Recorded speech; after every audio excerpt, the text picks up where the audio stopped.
মোকাবেলায় পৃথিবীর কোনো কবিতা আপনি বলেন, এর মোকাবেলায় পৃথিবীর কোনো কাব্যগ্রন্থ আপনি বলেন, এর মোকাবেলায় পৃথিবীর কোনো বিজ্ঞান আপনি বলেন, এর মোকাবেলায় পৃথিবীর যে কোনো বিজ্ঞান, যে কোনো চর্চা, যে কোনো জ্ঞান আপনি বলেন, আর এর মোকাবেলায় এই পরিমাণ নেকির কথা পৃথিবীর কোনো দার্শনিক বলার কোনো সুযোগ আছে কিনা? এটাই আমার দুনিয়া আর আখিরাতের জন্য কি পরিমাণ যথেষ্ট। আপনি বুঝেন আর না বুঝেন, শুধুই আল্লাহর কসম একটা মাত্র সূরাই জান্নাতের চেয়েও দামি। তাহলে এটা যদি ফজরেও পড়েন, জোহরেও পড়েন, আসরেও পড়েন, ফজরের পরে 3 বার পড়লেন, জোহরে 1 বার পড়লেন, আসরে 1 বার পড়লেন, মাগরিবে 3 বার পড়লেন, এশা 1 বার পড়লেন, ঘুমাবার সময় 1 বার পড়লেন, এরপরে যখনই মনে চায় তখনই তাসবিহ মতো করে এটা পড়লেন, দামটা কেমন হবে? এই সূরার ভালোবাসা তোমাকে জান্নাতে পৌঁছে দিবে। রাসূল বললেন ইন্নাহা লা তা'দিলু সুলুসাল কুরআন, এটা না কোরআনে কারীমের 3 ভাগের 1 ভাগ। আল্লাহ তাআলা জান্নাতে তার জন্য একটা ঘর বানাবে, হাতে ধরে জান্নাতে পৌঁছে এভাবে তো বলবে রব্বে কারীম ওকে জান্নাতে দাও, ওকে জান্নাতে দাও, দিতে হবে, দিতে হবে, দিয়ে দাও। ও আমাকে রাতের অন্ধকারে পড়েছে, ও আমাকে দিনের আলোতে পড়েছে, ওকে জান্নাত দিতে হবে। আল্লাহ বলবেন তুমি বলছো? হ্যাঁ আমি বলছি। রব বলবেন যাও, আমিও কথা দিয়েছি, তুমি যাকে দিতে বলবা আমি তাকে দিয়ে দিব, এটা আমি আগেই শুনিয়েছি। এবার বলবে এই শোনো, আর কারোর ব্যাপারে বলবা? ওর খানদানের 10 জনকে দিতে হবে, খানদানের 10 জন যাদের জন্য জাহান্নাম ওয়াজিব হয়ে গেছে, এদেরকে টেনে টেনে জান্নাতে দিয়ে দিন। উনি সুন্দর করে হারিকেন মুছে দিত, ভালো করে মুছে দিত, চিমনি মুছে দিত, টই টুম্বুর করে তেল দিয়ে দিত। আচ্ছা বলুন তো দেখি ওই মারা কি পাবে? রব্বুল আলামিন বলেন যারা 3টা কাজ করে, 1 নম্বরে কোরআন কারীমের তেলাওয়াত করে, 2 নম্বরে নামাজ কায়েম করে, 3 নম্বরে আমার দেওয়া রিজিক আমার রাস্তায় খরচ করে, কখনো গোপনে কখনো প্রকাশ্যে। তাহলে যেই মহিলা আমাদের হুজুরদেরকে তেল দিছিল, চাটাই ছিঁড়ে যেত, ওই যে চাটাই দাড়ি দাড়ি দাড়ি, আন্টিরা আমাদের চাটাই ছিঁড়ে গেছে, তা একজন বলতো ধর 20 টাকা ল, বাজারে মঙ্গলবারে বাজার থেকে একটা চাটাই আমার নামে আইনা দিস। এভাবে যারা চাটাই দিছে, জানি না ওই মারা তো অনেকেই মারা গেছে, রব তাদের কবরেও আজকের এই তেলাওয়াতের নেকি তাদের কবরেও পৌঁছে দিচ্ছে। আমি বললাম রব্বুল আলামিন আসলে কি দিবেন সেটা বলেন। লস নাই, এটা তো বড় ব্যবসার কথা নয়, লস নাই, এটা তো বড় ব্যবসার কথা নয়। কি দিবেন? আল্লাহ তাআলা বললেন ইউওয়াফিয়াহুম উজুরাহুম, কথা দিলাম এদের পুরস্কার পুরা পুরা পুরা দিয়ে দিব। আমি বললাম রব্বুল আলামিন পুরা দিলে কত দিবেন? রব বলেন যাও 1-10। আমি বললাম জি না, 1-10 আমি নিতাম না। রব যেন বলবেন যাও বাড়িয়ে দিলাম, 170 দিয়ে দিলাম। আমি বলবো না না 170 হবে না, আরো বাড়েন। রব বলেন যাও 700, আরো বাড়েন। যাও 7000, আরো বাড়েন। যাও 7 লাখ, আরো বাড়েন। এবার বাড়তে বাড়তে বাড়তে বাড়তে এক পর্যায়ে রব্বে কারীম বলবেন শোনো, আমি তোমার জীবনের সমস্ত আমলগুলোকে গনে গনে যা দিব, গনে গনে গনে গনে দিতে দিতে এই পর্যায়ে গিয়ে তোমার গণা শেষ। এখন তো তোমার গণা যদি শেষ হয়ে যায়, যা বাকি জান্নাতে তুমি থাকবা কি দিয়ে? ওয়ায়াজিদাহুম মিন ফাদলিহি, এরপরে আমি আমার ফজলের গোডাউন থেকে শুধু বাড়াবো, শুধু বাড়াবো, শুধু বাড়াবো, শুধু বাড়াবো, শুধু বাড়াবো, শুধু বাড়াবো। আমি বললাম রব্বুল আলামিন কতদিন পর্যন্ত বাড়াবেন? তোমাদের ভীষণ তো ভীষণ 30, ভীষণ 41, ভীষণ 51। এখানে আমি বললাম রব কতদিন বাড়াবেন? রব বলেন যাও আমি যতদিন বাড়াবো ততদিন। এবার আপনি কতদিন? হুয়াল আউয়ালু ওয়াল আখিরু ওয়াল যাহিরু ওয়াল বাতিন, আমার আগেও কেউ নাই, আমার পরেও কেউ নাই, যাও আমার পরে আর কেউ হবে না। যেমন ধরেন একটা সূরা নিশ্চয়ই সবাই পারেন, দেখি এখানে ডিজিটাল ঘড়ি আছে, সেকেন্ড ধরেন তো, সেকেন্ড বিসমিল্লাহির রহমানির রহিম কুল হুয়াল্লাহু আহাদ আল্লাহুস সামাদ লাম ইয়ালিদ ওয়া লাম ইউলাদ ওয়া লাম ইয়াকুল লাহু কুফুয়ান আহাদ। কয় সেকেন্ড? 13 সেকেন্ড। আচ্ছা আপনি কোন 14 সেকেন্ড? আচ্ছা 15 সেকেন্ড। আচ্ছা 15 সেকেন্ড বলেন কত সেকেন্ড? এবার যদি জিজ্ঞেস করেন এই 15 সেকেন্ডে রব আমাকে কি দিল, উত্তর হলো এই 15 সেকেন্ডে রব আমাকে কি দিবেন, কি দিলেন আর কি দিবেন এটা জিবরিল জানে না।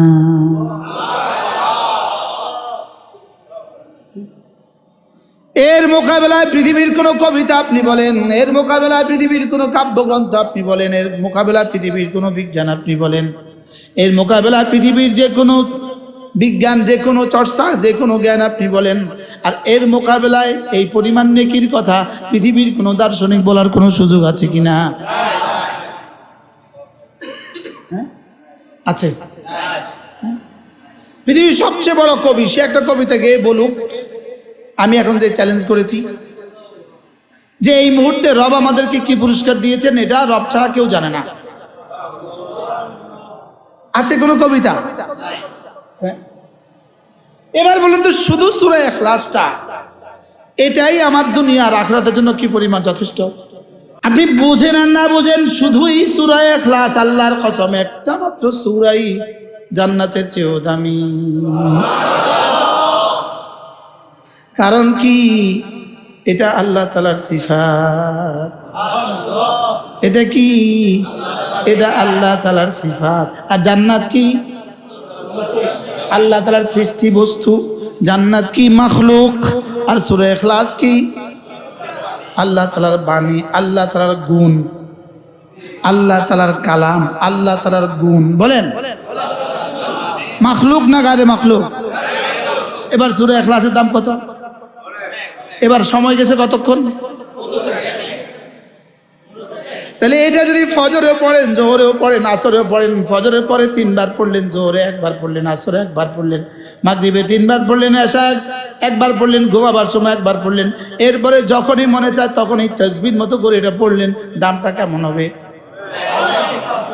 পড়ি আমরা এটা তাসবিহর মতো? হ্যাঁ, অথচ রাসূল বলেন ইন্না হুব্বাকা ইয়াহা তুদখিলুকাল জান্নাহ, এই সূরার ভালোবাসা তোমাকে জান্নাতে পৌঁছে দিবে। রাসূল বলেন ইন্নাহা লা তা'দিলু সুলুসাল কুরআন, এটা না কোরআনে কারীমের 3 ভাগের 1 ভাগ। এটা যদি কেউ 10 বার পড়ে, কেউ যদি এটা 10 বার পড়ে, রাসূল বলেন কেউ যদি এটা 10 বার পড়ে, মান করা সূরাতুল ইখলাস 10 মাররা, কেউ যদি সূরা ইখলাস 10 বার পড়ে, বানাল্লাহু লাহু বাইতান ফিল জান্নাহ, আল্লাহ তাআলা জান্নাতে তার জন্য একটা ঘর বানাবে। 10 বার পড়তে কতক্ষণ লাগার কথা? কত মিনিট? হ্যাঁ, তো 150 সেকেন্ডে কয় মিনিট হয়? কয় মিনিট? এবার বলেন 2.5 মিনিটে কি দিবে? কোথায়? আচ্ছা, ওটার দৈর্ঘ্য কত? ওটার প্রস্থ কত? গাঁথনি কিসের? ওটা ফ্লোর কিসের? ওটা ছাদ আর সাজিম। আর ওটার পরে কতক্ষণ লাগবে? 2 মিনিট 35 সেকেন্ড। এবার বলুন তো দেখি, বিগত জীবনে যদি প্রতিদিন এভাবে 2-4-10টা করে ঘর বানাতাম, আমাদের সময় কত ক্ষতি হইতো, কত লস হতো। আর মজার বিষয় হলো, এটা ভাবার কোনো কারণ নাই যে আমার সূরা ইখলাস দিয়ে শুধু জান্নাতেই গাছ তৈরি হবে, জান্নাতেই ঘর তৈরি হবে। শুধু এটা নয়, আল্লাহর কসম, প্রতিটা নেকি যখনই বান্দা করে তখন আল্লাহ তাআলা তার জন্য 2টো পুরস্কার ঘোষণা দেন, একটা আখিরাতে, একটা দুনিয়াতে। কি বলছি বলেন? এবার আখিরাতের জন্য কদ্দুর, যে দূর সে আখিরাতে থাকবে, দুনিয়ার জন্য কদ্দুর, দুনিয়াতে যদ্দুর থাকবে। এবার বলেন, কালকের সূর্য উঠবে কেন? ইমানদারদের কালিমার বরকতে। কালকে সূর্য ডুববে কেন? ইমানদারদের কালিমার বরকতে। তাইলে কি বোঝা গেছে? প্রতিটা বিন্দু বিন্দু ঈমান ও আমলের বিনিময়ে আল্লাহ তাআলা দুনিয়াতে আসবাব বানিয়ে, দুনিয়াতে শান্তি বানিয়ে পাঠাবেন, আর আখিরাতে জান্নাতের নাজ ও নেয়ামত বানিয়ে পাঠাবেন। বলেন, প্রতিটা নেকামল, প্রতিটা নেকামল দুনিয়াতে এবং আখিরাতে আপনার জন্য কোনো না কোনো পুরস্কার বয়ে নিয়ে আসে। সুবহানাল্লাহ বলেন। এটার পুরস্কার বুঝি শুধু জান্নাত না, দুনিয়াতেও আছে? এটা পুরস্কার কি আছে বলেন? দুনিয়াতে আছে মানে কি? দুনিয়ার আপনার জীবনের প্রতিটা সুখের প্রতিটা বিন্দু, প্রতিটা কণা, আপনার শান্তির প্রতিটা কণা, আপনার রিজিকের প্রতিটা কণা, আপনার সুস্থতার প্রতিটা জাররা আপনার ঈমান আমলের পুরস্কার। এবার শুধু আপনারটা দিয়ে আপনারটাই হয় না, আপনারটা দিয়ে হাজারো কাফেরও চলে। গরু দুধ দেয়, এ হইতে পারে আজকের এই 10-12 সূরা ইখলাসের বরকতে রব্বে কারীম ঘোষণা দিয়ে দিয়েছে, এই শোন, কিয়ামত আরো 100 বছর পিছিয়ে দে। কি হইতে পারে না? পারে না? আচ্ছা, একটা জামের বিচির মধ্যে, একটা জামের বিচির পেছনে ইতিহাসে কত জাম লুকায়িত আছে? 10,000, 20,000, 20 লাখ, 20 কোটি। তা একটা জামের বিচির পেছনে যদি 20 কোটি, মাসালান 20 কোটি জাম লুকায়িত থাকতে পারে, 20 কোটি 20,000 ফার্নিচার লুকায়িত থাকতে পারে। সুবহানাল্লাহ বলেন। কত সোফা সেট লুকায়িত আছে একটা জামের বিচির পিছনে। খুব জামের বিচির পিছনে তুই সোফা সেট দেখিস কোথায়? তুই সোফা সেট দেখছিস কোথায়? জামের বিচির পিছনে। বেকুব, এটা লাগা, দেখবি এটার পিছনে সোফা সেট কেমনে লুকায়িত আছে। সুবহানাল্লাহ বলেন না। এটা লাগা, দেখ এটার পেছনে সোফা সেট কত সেট লুকায়িত আছে। কি তাহলে এক জামের বিচির পেছনে যদি সোফা সেট লুকায়িত থাকতে পারে, এক জামের পেছনে যদি, জামের বিচির পেছনে যদি কারোর পাটাতন লুকায়িত থাকতে পারে, কারোর খাট লুকায়িত থাকতে পারে, কারোর ফার্নিচার লুকায়িত থাকতে পারে, কারোর মেয়ের বাড়িতে সোফা সেট দিছে, এটাও যদি ওই জামের বিচির পেছনে লুকায়িত থাকতে পারে, আমার কালেমায়ে তৈবার পেছনে কি কি লুকায়িত আছে? তো কালেমায়ে তৈবার পেছনে যদি এটা লুকায়িত থাকে, তো পুরা কোরআনে কারীমের পেছনে কি কি লুকায়িত আছে? আরে সুবহানাল্লাহ বলেন। ইনশাল্লাহ ঠেকবেন না? সভাপতি সাহেব, ঠকবেন না? বলেন, ঠকবেন না? আমাকে দাখিল পাস করার পরে আব্বা হেফজখানায় ভর্তি করেছে। আর আমি কোরআন শরীফ শিখছি নবমের পরে, নবম 89 আমি যখন নবম শ্রেণীতে পড়ি আর 10ম শ্রেণীতে পড়ি, তখন আমি কারি উবাইদুল্লাহ সাহেব হুজুরের কাছে কেরাত শিখছি। আর 91-তে দাখিল পরীক্ষা দিয়া আমি হিফজ পড়ছি।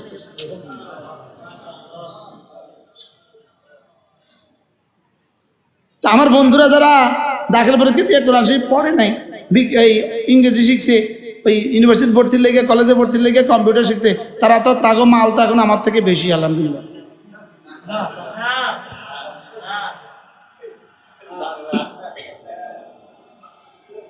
আলহামদুলিল্লাহ বলেন। কোরআনের সাথে যে লাগে সে দামি হয়। বলেন, কোরআনের কাজ কি জানেন? কোরআনের কাজটা কি? ইন্না হাযাল কুরআন ইয়াহদি লিল্লাতী হিয়া আকওয়াম ওয়া ইউবাশশিরুল্লাযীনা আমানু ওয়া আমিলুস সালিহাত। পড়ো, ওয়া ইউবাশশিরুল্লাযীনা আমানু ওয়া আমিলুস সালিহাত আন্না লাহুম আজরান আযীমা। রব্বে কারীম বলেন, কোরআন কি করে জানো? কোরআনের কাজটা কি? কোরআন কি করে? কোরআন করেটা কি? বলে, কোরআন হাতে ধরে জান্নাতে পৌঁছিয়ে দেয়। বলেন, কোরআন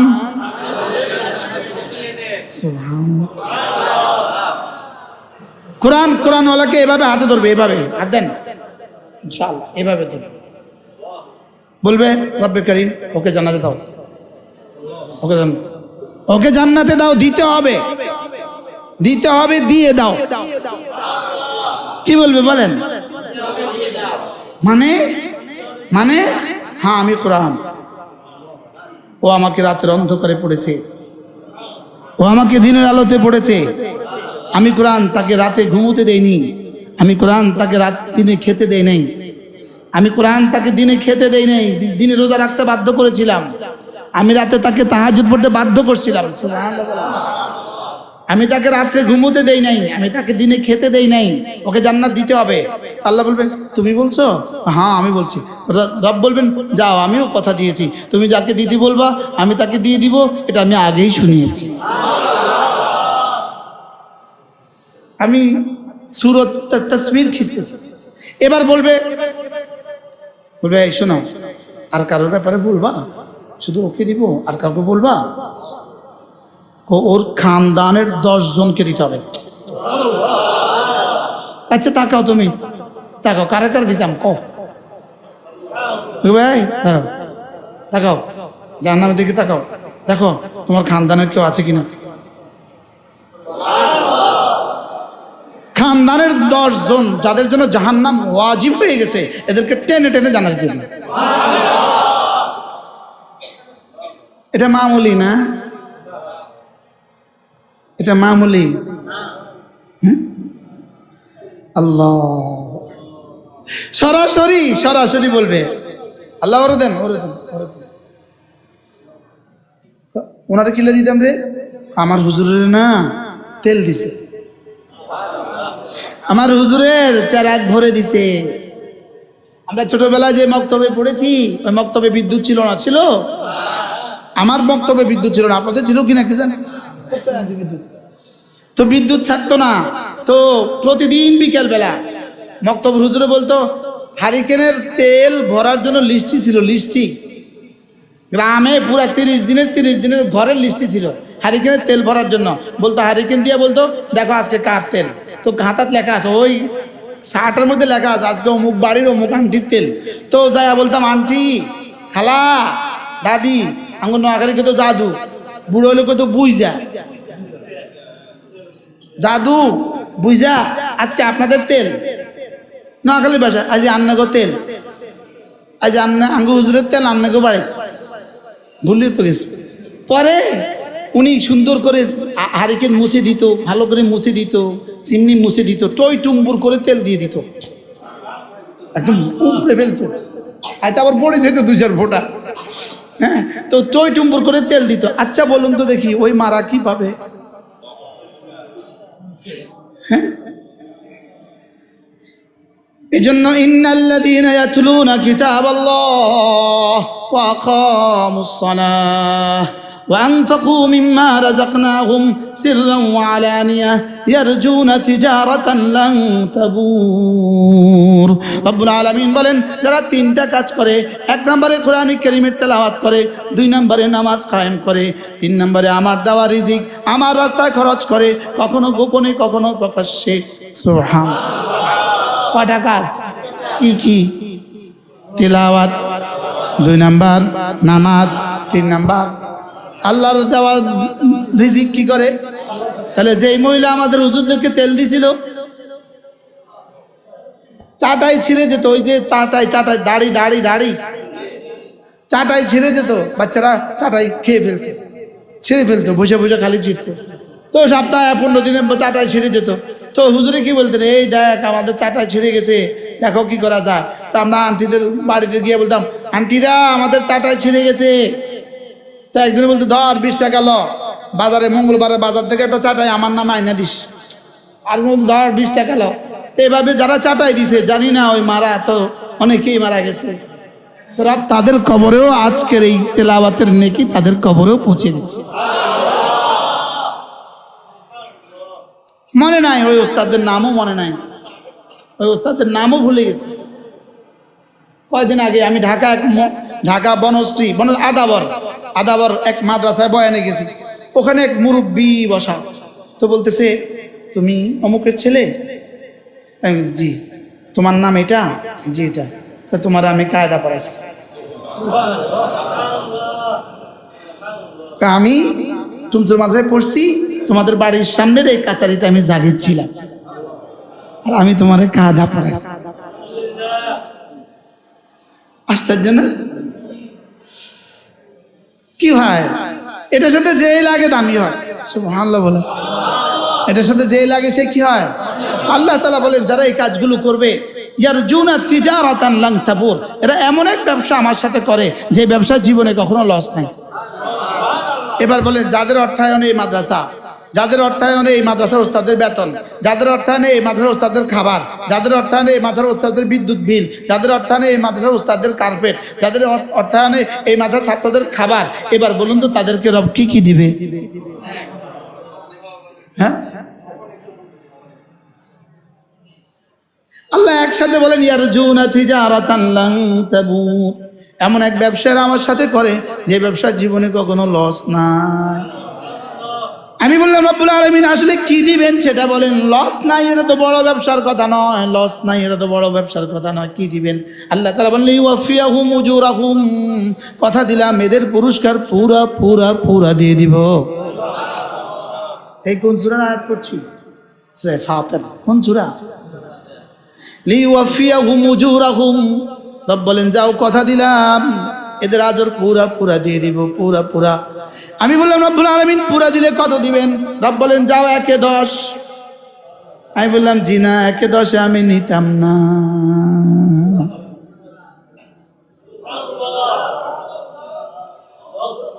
কি 1/10 আমি নিতাম না? আপনি নিলে নেন, কি আমি নিতাম না? আমি আমারটা 10 বেচতাম না, আমি অসুবিধা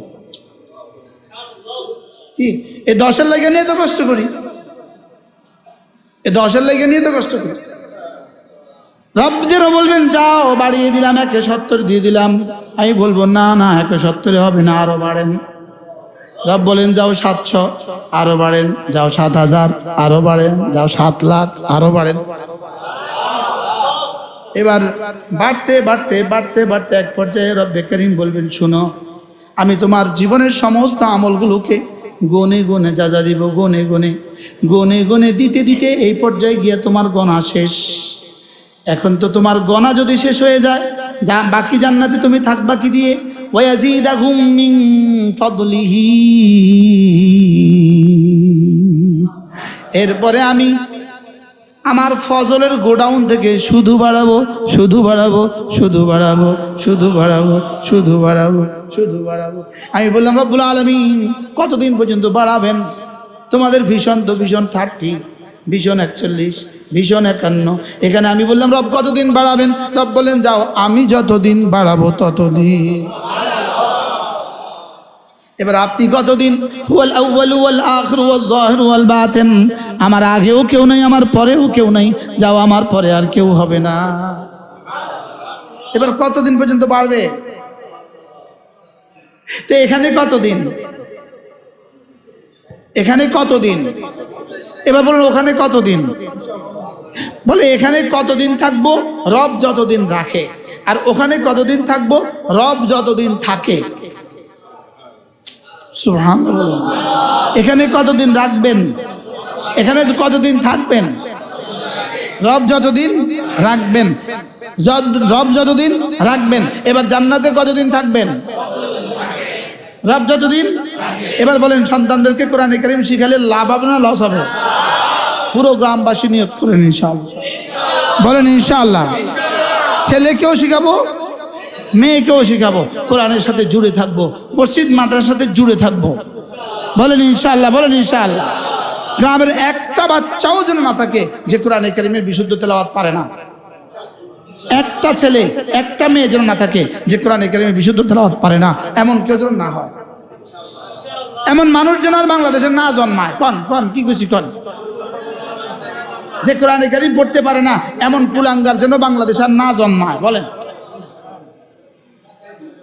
এই দোয়াটা কত বড় দোয়া, কেউ তো আশ্চর্য হলেন না। বাংলাদেশের ইতিহাসে যেন আর কোনো বাচ্চা এমন না জন্মায় যে কোরআন শরীফ পড়তে পারে না। হঠাৎ কি দোয়ারা এলো? হ্যাঁ, প্রত্যেকটা ছেলে প্রত্যেকটা মেয়ে। আচ্ছা ডাক্তার তিনিও কোরআনওয়ালা, ইঞ্জিনিয়ার তিনিও কোরআনওয়ালা, প্রফেসর তিনিও কোরআনওয়ালা, অ্যাডভোকেট তিনিও কোরআনওয়ালা, জজ সাহেব তিনিও কোরআনওয়ালা, বিচারপতি তিনিও কোরআনওয়ালা, প্রধান বিচারপতি তিনিও কোরআনওয়ালা। কেমন হবে দেশটা? হবে না, হবে না বলেন? হ্যাঁ, আমাদের জনাব তারেক জিয়া তিনি বলেছেন আমাদের প্ল্যান আছে। আমাদের কি আছে? আমি বলবো আপনাদের প্ল্যানের সাথে এই প্ল্যানগুলো মিলিয়ে নেন। প্ল্যান আছে আপনাদের, প্ল্যানের সাথে এই প্ল্যানগুলো কি করেন? এমন প্রজেক্ট আর এমন এমন চিন্তা চেতনা শুরু করে দেন এই জাতির কোনো বাচ্চা যেন কোরআনে কারীম ছাড়া না থাকে। আজকে অর্ডিন্যান্স জারি করুক, আজকে 5 বছর পরে দেখা যাবে এই জাতির প্রতিটা বাচ্চা সুন্দর হয়ে গেছে। প্রতিটা বাচ্চা, প্রতিটা বাচ্চা সুন্দর হয়ে গেছে, প্রতিটা বাচ্চা সুন্দর হয়ে গেছে। আমরা 3 জন ছাত্রকে পাগড়ি দিয়েছি। রব্বে করিম তাদেরকে হাফেজ বানিয়েছেন। আল্লাহ তাআলা তাদেরকে যেন পুরো দ্বীনের মুহাফেজ বানিয়ে দেন। আল্লাহ তাআলা এই 3 জনকে পুরো এলাকার প্রতিটা মানুষের নাজাতের জরিয়া করে দেন। প্রত্যেকেই নিয়ত করা উচিত যে আল্লাহ আমার যে কয়টা সন্তান হবে প্রত্যেকটা সন্তান যেন কোরআনওয়ালা হয়। বলেন প্রত্যেকটা সন্তান যেন কিওয়ালা হয়? কোরআনওয়ালা হয়। আমার পীর ও মুর্শিদ হযরত মাওলানা সুলতান আহমদ নানুপুরি রহমতুল্লাহ আলাইহি বলতেন, কোরআন এমন এক কিতাব যার সাথে যেই লাগে সেই দামি হয়, যেই লাগে সে কি হয়? হুজুর রহমতুল্লাহ আলাইহি বলতেন যে মক্কা কোরআনে কারীমের কারণে মক্কা মুকাররম হয়ে গেছে। গারে হেরা এক পাহাড় ছিল, পৃথিবীর কেউ জানতো না। ওই পাহাড়ে কোরআন নাজিল হওয়ার কারণে তো সারা পৃথিবীর কাছে ওই পাহাড়টা সম্মানের পাত্র হয়ে গেছে। মদিনায়ে তয়্যিবা এক শহর ছিল, ইয়াসরিব, লাগবে না এটা আমার লাগবে না, লেকিন কোরআনে কারীমের কারণে প্রতিটা সূরার উপরে লেখা আছে মক্কিয়া আও মাদানিয়া। কোরআনে কারীমের উপরে ওই শহরের নাম লেখা আছে। সুবহানাল্লাহ। প্রতিটা সূরার উপরে হয় মক্কা লেখা আছে, না মদিনা লেখা আছে। কোরআনে কারীমের মধ্যে এই দুই শহরের নাম কেন এভাবে লেখা আছে? কোরআন সাথে লাগার কারণে। হাবশার বেলাল, বেলাল ইবনে রাবাহ, গোলাম ইবনে গোলাম, গোলামের ছেলে গোলাম, আসওয়াদ ইবনে আসওয়াদ, কালোর ছেলে কালো, লেকিন কোরআনে কারীমের সাথে লাগার কারণে তিনি মক্কার গলিতে হাঁটছেন আর আরশে আজিমে তার কদমের আওয়াজ উঠছে। মানুষটা দেখতে খুব সুন্দর ছিল না? অনেক মাল ছিল না? গোলামের আবার মাল কিসের? গোলামের তো কোনো মালের মালিকই হয় না। সে কি ছিল? কোরআনে কারীমের সাথে লেগে গেছে। বলেন কোরআনে কারীমের সাথে কি? কোরআনে কারীমের সাথে যেই লাগে সেই দামি। আমার হুজুর বলতেন আবু বকর ইবনে কুহাফা, কুহাফার ছেলে আবু বকর, কে চিনত? তার কত বন্ধুদেরকে পৃথিবীর কেউ চিনে না। তার 40 বছরের কত দোস্ত আবাবের নাম পৃথিবীর কেউ জানে না। লেকিন আবু বকর ইবনে কুহাফার নাম আজকে কে পৃথিবীতে না জানে? শুধু আবু বকর ইবনে কুহাফা হিসাবে জানে না সিদ্দিক আকবর হিসাবে জানে? কোরআনে কারীমের ছোঁয়ায় দামি হয়েছে। ওমর ইবনুল খাত্তাব কোরআনের ছোঁয়ায় ফারুক আজম, উসমান ইবনে আফফান কোরআনের ছোঁয়ায় যুন্নুরাইন, আলী ইবনে আবি তালিব কোরআনের ছোঁয়ায় আসাদুল্লাহিল গালিব, সাহাবা কোরআনের ছোঁয়ায় এক এক সাহাবী রাদিয়াল্লাহু আনহুম ওয়া রাদু আনহু। কোরআনের ছোঁয়ায় মানুষগুলো খায়রুল কুরুনে কারনি হয়ে গেছে। কোরআনের ছোঁয়ায় ওই মানুষগুলো আসহাবু রাসূল হয়ে গেছে। কোরআনের ছোঁয়ায় ওই মানুষগুলো পৃথিবীর শ্রেষ্ঠ মানুষ হয়ে গেছে। কোরআনে কারীমের সাথে যেই লাগে সে দামি হয়। বলেন কোরআনে কারীমের সাথে যেই লাগে সে কি হয়? হ্যাঁ, যদি আমরাও কোরআনের সাথে লাগতে পারতাম, যদি আমরাও কোরআনে কারীমের সাথে লেগে যেতে পারতাম। কোরআনে কারীম সরাসরি আল্লাহ তাআলার সিফাত। বলেন কোরআন সরাসরি কি? আল্লাহ তাআলার সিফাত। 7 আসমান মাখলুক, আল্লাহর সৃষ্টি বস্তু। 7 জমিন মাখলুক, আল্লাহর সৃষ্টি বস্তু। জান্নাত মাখলুক, আরশ আজিম মাখলুক, লৌহ কলম মাখলুক, লেকিন কোরআন গায়রু মাখলুক। বলেন কোরআন গায়রু মাখলুক। কোরআন আল্লাহর সৃষ্টি বস্তু নয়। বলেন বলেন কোরআন কি নয়? আল্লাহ তাআলার সৃষ্টি বস্তু নয়। জান্নাত সৃষ্টি বস্তু, কোরআন সৃষ্টি বস্তু নয়। কোরআন কি নয়? বলেন না, কোরআন ক্রিয়েটেড বাই দ্য আল্লাহ নয়, কোরআন ফ্রম দ্য আল্লাহ। আল্লাহ থেকে বের হওয়া। সুবহানাল্লাহ বলেন। কোরআন আল্লাহ থেকে বের হওয়া। বলেন জান্নাত, জান্নাত আল্লাহ তাআলার ইরাদা, জান্নাত আল্লাহ তাআলার ইচ্ছায় সৃষ্টি হয়েছে। আর কোরআন আল্লাহ তাআলার সিফাত। আমার সৌন্দর্য এটা আমার সিফাত, এটা আমার সৃষ্টি নয়। সুবহানাল্লাহ। এবার কিছুটা বুঝছি কি বলছি, কি বলছি বলেন। আপনার সৌন্দর্য কি নয়, সৃষ্টি নয়। কেমনি বুঝছি এবার বলছি? এই জন্য কোরআনের এক পৃষ্ঠার দাম জান্নাতের চেয়ে দামি। কোরআনের এক পৃষ্ঠা জান্নাতের চেয়ে ভারী। বুঝতে দেরি হইতেছে, কষ্ট হইতেছে, কয় কি? কোরআনের এক পৃষ্ঠা জান্নাতের চেয়ে দামি, কারণ জান্নাত কোরআনের পুরস্কার। পুরস্কার দামি হয় না, কর্ম দামি হয়। সুবহানাল্লাহ। পুরস্কার দামি না কর্ম দামি? এই যে হাফেজের যে পাগড়িটা কত কত টাকা হুজুর? 500 টাকা মাসালান, 500 টাকা। তো পুরস্কারটা কত, কর্মটা কত? এই কর্ম আর পাগড়ির মধ্যে যেই ব্যবধান, কোরআন আর জান্নাতের মধ্যে সেই ব্যবধান। আমরা আমাদের যোগ্যতা অনুযায়ী পাগড়ি দিছি, রবের যোগ্যতা অনুযায়ী জান্নাত দিব। কি বলেন? কোরআন জান্নাতের চেয়ে দামি। আবার বলেন। এই জন্য একটা মাসআলা, কোরআন মাখলুক না গায়রে মাখলুক? কোরআন গায়রু মাখলুক, আন্নাল কোরআন গায়রু মাখলুকিন, কোরআন গায়রে মাখলুক। কিছু মানুষের আকীদা, মুতাজিলাদের আকীদা, কোরআন মাখলুক, গায়রে মাখলুক না। কোরআন আল্লাহ সৃষ্টি বস্তু, কোরআন কাদিম না, কোরআন হাদিস। আর আমাদের আকীদা কোরআন কাদিম, কোরআন গায়রু মাখলুক। কাদিম মানে ছিল, আছে, থাকবে। বলেন ছিল, আছে, থাকবে। বলেন 500 বছর আগের নাটকের একটা বই বাইর করেন না পৃথিবীতে? 500 বছর আগের কোনো সিনেমা পৃথিবীতে নাম বলেন না। আরে 200 বছর আগের কোনো সিনেমা পৃথিবীতে কেউ নাম বলেন না। বাংলাদেশের কোন বুদ্ধিজীবীর ঘরে 500 বছর আগের কোনো বই আছে? বাংলাদেশের যত বড় সায়েন্স দা, তার ঘরে 500 বছর আগের কোনো বই আছে? আর আপনাদের এই মসজিদে 1450 বছর আগের বই আছে।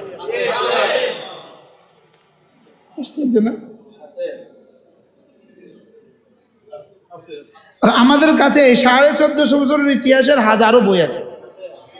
আর অন ইসলামিক বই কটা খুঁজে পাবেন? 800 বছর আগের বই। ঢাকা ইউনিভার্সিটিতে জিজ্ঞান যে 800 বছর আগের বিজ্ঞানের কোনো বই আমাদেরকে দেখাও। 800 বছর আগের বাংলা সাহিত্যের কোনো বই আমাদেরকে দেখাও। 600 বছর আগের ইংরেজি সাহিত্যের কোনো বই আমাদেরকে দেখাও। আসেনি? লেকিন আমাদের কাছে, আমার গাড়িতেও আছে 800 বছর আগের কিতাব। আর আপনাদের মসজিদে তো 1450 বছর আগের কিতাব আছে। আমাদের বুখারী, মুসলিম, তিরমিজি, আবু দাউদ, নাসাই, মুয়াত্তা, মালিক, মুয়াত্তা, মুহাম্মদ, এগুলো কত বছর আগের? 1300 বছর আগের কিতাব। সুবহানাল্লাহ। তাহলে আপনি কি বুঝলেন? কোরআন ছিল, আছে, থাকবে। আবার বলেন। শুধু কোরআনে কারীম পুরোটা নয়, কোরআনের একটা সূরা জান্নাতের চেয়ে দামি। বিশ্বাস হয় না? জান্নাত হলো পুরস্কার, জান্নাত হলো পুরস্কার। আর কোরআন হলো কাজ, কাজ, কর্ম। আর কর্মের দাম পুরস্কারের চেয়ে বেশি হয়। এবং কর্ম উদ্দেশ্য হয়, পুরস্কার উদ্দেশ্য হয় না। কি বলছি? ও যে পড়ছিল এই ক্রাস্টের জন্য না, পড়ছিল এই পাগড়ির জন্য না। কর্ম উদ্দেশ্য হয়, পুরস্কার উদ্দেশ্য হয় না। তাহলে ইবাদত উদ্দেশ্য, জান্নাত উদ্দেশ্য নয়। সুবহানাল্লাহ বলে। আমাদেরকে বানিয়েছে ইবাদতের জন্য না জান্নাতের জন্য। তাহলে জান্নাত দিবেন কেন? জান্নাত দিবেন পুরস্কার। জান্নাত দিবেন কি? আর পুরস্কার যেটা দেওয়া হয় এটা আসল হয় না, এটা মূল হয় না। বলেন, এই পাগড়ি আর ক্রেস্ট এটার মূল নয়, এটা শুধুই একটা মুজাহারা। জান্নাত শুধুই একটা মুজাহারা, আর আসল পুরস্কার আল্লাহ। বলেন, ইবাদত আল্লাহর জন্য, জান্নাত আমার জন্য। জান্নাত আমার, ইবাদত আল্লাহর। আল্লাহরটা দামি না আমারটা দামি?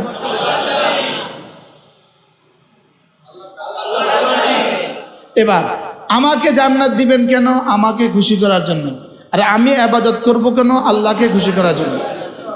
আমার জান্নাতে আমি যে পরিমাণ খুশি হব, আমার ইবাদতে আল্লাহ এর চেয়ে বেশি খুশি হবে। যেদিন জান্নাত দিবে সেদিন আপনি কি পরিমাণ খুশি হবেন?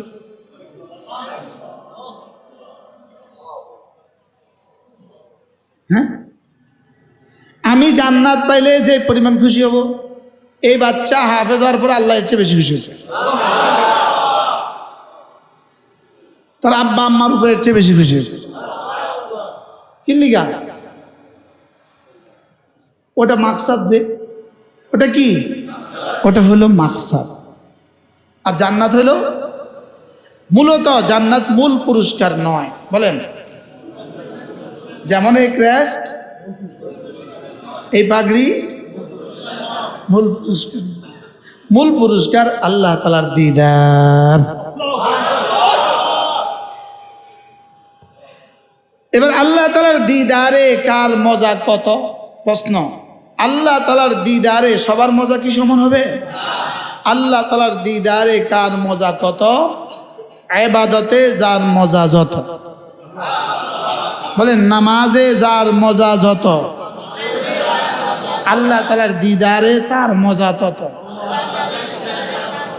তিলাওয়াতে যার মজা যত, আল্লাহ তাআলার দিদারে তার মজা তত। এবার বলুন তো দেখি, জান্নাতে মজাটা কেমন হবে? আরে রাখেন হৌরের মজা, আর রাখেন গেলমানের মজা, আর রাখেন ফল আর ফুলের মজা, রব্বে কারিমের দিদারের মজার সামনে এগুলো সব ভুলে যাবে। এবার ফলের মজা কত আর ফুলের মজা কত? কি? আচ্ছা, মাটির মধ্যে রব্বে কারিম আমের এত মিষ্টি করতে দিল, হ্যাঁ? আল্লাহ তাআলার কুদরতে মাটি যদি এত মজা হয়, তো জান্নাত তো আল্লাহ তাআলা মাটি ছাড়া দিবে।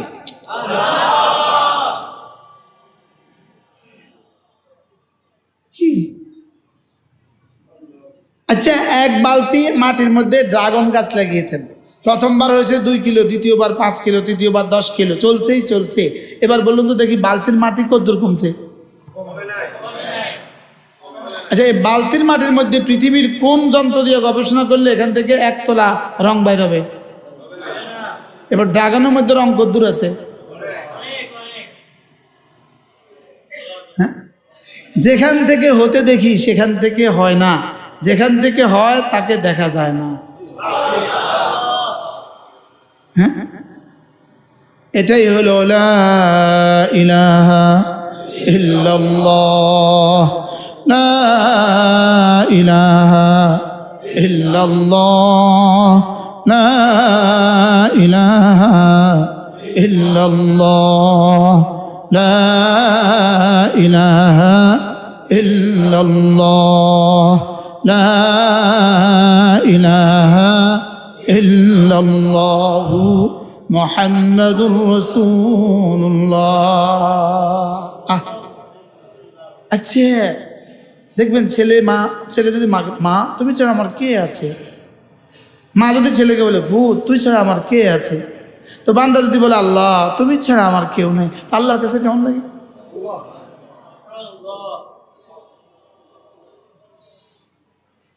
আজীব না? আচ্ছা, আশ্চর্য কথা, যেমন আপনার একটা ছোট্ট বই আছে, আমার কিছু ছোট ছোট বই আছে না, আমার কতগুলো ছোট ছোট বই আছে, আজকেও আছে, গাড়িতে আছে, যদি কেউ পারেন নিয়ে যাবেন। গত পরশু আমার মাহফিল ছিল তিতাস, হোমনা। তো এক বেটা বয়ান শেষে ওখানে দাঁড়ায় বলতেছে, হুজুর আমার 1 মিনিট একটু কথা আছে, আমার 1 মিনিট একটু কি আছে, কথা আছে মাইকে। তো সবাই বলতেছে বলেন বলেন। তো ওই লোকটা আইসা বলতেছে জামা পায়জামা পরা দাড়িওয়ালা, আমার একটা ছোট্ট বই 3টা বই নিয়ে আসছে, তার হাতে করে 3টা বই নিয়ে আসছে। বলতেছে আমার এই ড্রেস ছিল না, আমার এই পোশাক ছিল না, আমার এই দাড়ি ছিল না, আমি ভিন্ন এক জগতে ছিলাম। হুজুরের এই বইটা আমার হাতে আসছে, এই বইটা দিয়ে আল্লাহ পাক আমার এই পরিবর্তন করাইছে। এই লোকটা বলতেছে। এখন আমার কাছে যে কি পরিমাণ খুশি লাগছে, তো আমি বেটা থেকে মাইক নিয়ে বলতেছি, আল্লাহ আমার এই ৩০ টাকার বইটা কি, আমি কি আর বই কি, আমি কি আর আমার বই কি, আমার এই ছোট্ট একটা বই যদি উনি পড়ার কারণে আমার কাছে এত ভাল লাগে, তো রব্বে কারিমের কিতাব যদি আমি পড়ি তো রবের কাছে জানি কেমন ভাল লাগবে। কি বলেন? এখন আমার ছেলেটা যখন কোরআনে কারিম পড়ে আমারই দেয়ার বরকতে, তখন রবের কাছে কেমন লাগে। যেদিন রব্বে কারিমের কিতাব পড়ার জন্য আপনি আপনার ছেলেকে মাদ্রাসায় ভর্তি করিয়েছেন, সেদিন আসমানে খুশির নহর জারি হয়ে গেছে, নহর। সেদিন আরশের মালিক কি বলছে জানেন? হ্যাঁ হ্যাঁ, আমি এই জন্যই ওকে পাঠিয়েছি, আমি ওকে বানিয়েছি এই জন্য। সুবহানাল্লাহ। এই জন্য হাকিমুল উম্মত মুজাদ্দিদ মিল্লাত আশরাফ আল্লাহ মারকাতা তিনি বলতেন যে মাদ্রাসায় বাচ্চা দেওয়ার অর্থ কি? তিনি বলেন যে মাদ্রাসায় বাচ্চা দেওয়ার অর্থ হলো জান্নাত থেকে আসা বাচ্চাটাকে আবার জান্নাতের রাস্তায় তুলে দেওয়া।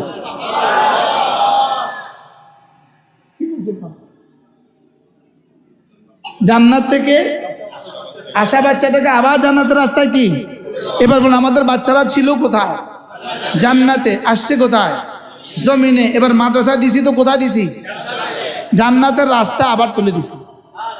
এর বিপরীতে আপনি কি বলবেন? ওকে কমপক্ষে জান্নাতের রাস্তা তো বলতে পারছেন না আপনি।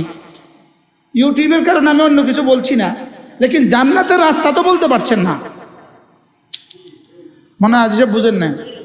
এটা দেখে তো আপনি কোরআনে কারিমের রাস্তার বাইরে অন্য কোথাও আপনি দিয়ে দিলেন আপনার বাচ্চাকে, কমপক্ষে জান্নাতের রাস্তায় দিলেন, এটা তো আর বলা গেল না। বুঝেন নাই? স্কুলে দিলেন যে এটা জান্নাতের রাস্তায় দিলেন, এটা কি বলা গেছে? আর জাহান্নামের রাস্তায় দিচ্ছেন এটা আমি বলছি না, কিন্তু কমপক্ষে জান্নাতের রাস্তা দেন নাই, এটা নিশ্চিত। আমি বুঝাতে পারলাম না মনে হয়। কমপক্ষে জান্নাতের রাস্তায় দেন নাই, এটা নিশ্চিত। এই বাংলাদেশে যে আমাদেরকে সবচেয়ে বেশি জেল জুলুম দিছিল, যিনি এখন দুবাইতে ধরা পড়ছে, মনে আছে আপনাদের? তো ইনারে ইনি ধরা পড়ছে এখন। যাক, সামনে ফিউচার কি হয় যে আল্লাহ ভালো জানে। বাকি ইনার একজন আত্মীয় গোপালগঞ্জ বাড়ি, তো ওনার ছেলেকে মাদ্রাসায় দিছে। তো ইনি ওই আত্মীয়কে বলছে, এই তোর ছেলে কোথায় রে? আঙ্কেল আমার তো ছেলেকে মাদ্রাসায় দিছে। জান্নাত পাবে আর কি, দুনিয়ার কিছু পেল না। ওদের ধারণা, ওদেরও ধারণা যাক মাদ্রাসা দিলে জান্নাত পায়। ওদের এই সত্যটা বলে ফেলছে আর কি, বুঝেন না? এটা যে ভিশন দিয়ে, এটা ভিতর দিয়ে এত বড় কথা হয়ে গেল, এটা তার ত্যাগ করে নাই। কথা হয়ে গেল কি বলেন? জান্নাত পাবে আর কি, দুনিয়ার কিছু পাইল না। উনি এখন জান্নাতও পাইছে, দুনিয়াও পাইছে। উনি এখন দুনিয়া কি পরিমাণ পাইছে, জেলখানায় বসে বাকি জিন্দগি। ইনুমিয়ার গতকালকে 10 বছরের জেল হয়েছে। কত বছরের? যিনি তেতুল হুজুর বলতেন, যিনি আমাদেরকে তেতুল হুজুর বলতেন, আল্লামা আহমদ শফিকে তেতুল হুজুর বলতেন, তার একটা মামলায় জেল হয়েছে কত বছরের? নুরু ভাত নিবি মাত্র শুরু, বলেন না? নুরু ভাত নিবা, নুরু কি বলে?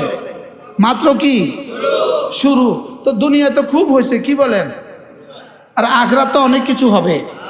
ওদের ধারণা মাদ্রাসা দিলে জান্নাত হয়, দুনিয়া হয় না। আর আমাদের বিশ্বাস মাদ্রাসা দিলে দুনিয়াও হয়, জান্নাত হয়। বলেন আমাদের কি বিশ্বাস? বলেন বলেন যার আখিরাত সুন্দর, বলেন তার দুনিয়াও সুন্দর।